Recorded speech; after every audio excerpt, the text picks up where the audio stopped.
गांव में दूर दूर तक कोई घर नहीं था। यहाँ से नज़ारा देखते तो काफ़ी जंगल दिखाई देता और यहाँ पर अधिकतर लोग भी नहीं रहते। इसमें से एक घर में एक आदमी रहती थी जो कि बड़ी ही आलसी थी। दोनों बहनें काम नहीं करना चाहती थी। छोटी बहन बड़ी को काम बताती तो बड़ी बहन छोटी को, कल सुबह होते ही मैं घर से निकल जाऊंगी, फिर देखती हूँ रिंकी कैसे काम नहीं करती। अरे मैं भी कितनी चालाक हूँ।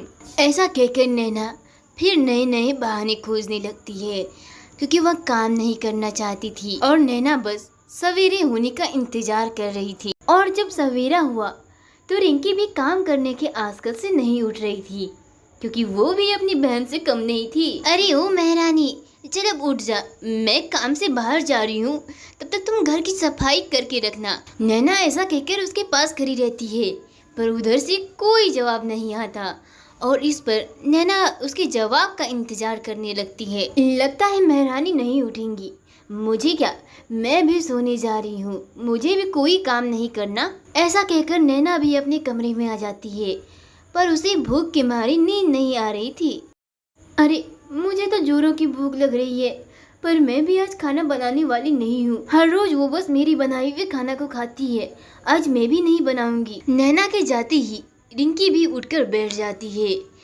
भूख तो उसे भी लग रही थी। अरे बड़ी पागल लड़की है, मेरी नकल करती है, देखो खुद तो खाना नहीं बना पाती। मैं सोई थी और महारानी मुझे ऑर्डर देकर गई, मैं तो नहीं बनाने वाली। चलो दोनों भूखे ही रह जाते हैं। एक दूसरे की नकल करने के चक्कर में दोनों ही बहनें भूखी रह जाती हैं।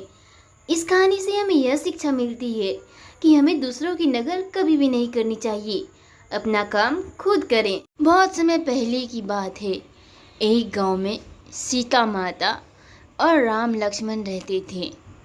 सीता माता बैठी हुई थी, वह खाना पका रही थी। बस जल्दी से खाना बना लेती हूँ, दोनों भाई भोजन करने के लिए आते ही होंगे, पता नहीं कितना वक्त लगेगा उनको आने में। ऐसा कहकर माता सीता राम और लक्ष्मण दोनों भाई की राह देखने लगती है। हाँ आ रही हूँ, पता नहीं अब क्या कह रहे हैं, चलो बाहर चलकर ही देखती हूँ कि ये क्या कह रहे हैं मुझसे। माता मेरी आपसे यह निवेदन है कि हम दोनों भाइयों के आने तक आप इस लक्ष्मण रेखा को पार नहीं करेंगी। ऐसा कहते हुए लक्ष्मण एक रेखा खींचने लगता है जिसके पार सीता को जाना मना था क्योंकि वह जानता था कि राम बहुत दुष्ट है और वह कुछ भी कर सकता है। इस बात को सीता भी नहीं टाल सकी, इसलिए वह चुपचाप खड़ी रही। सीता माता अपने घर में अकेली बैठी हुई थी, दोनों भाई जंगल की तरफ गए हुए थे। हाँ आ रही हूँ, रुको।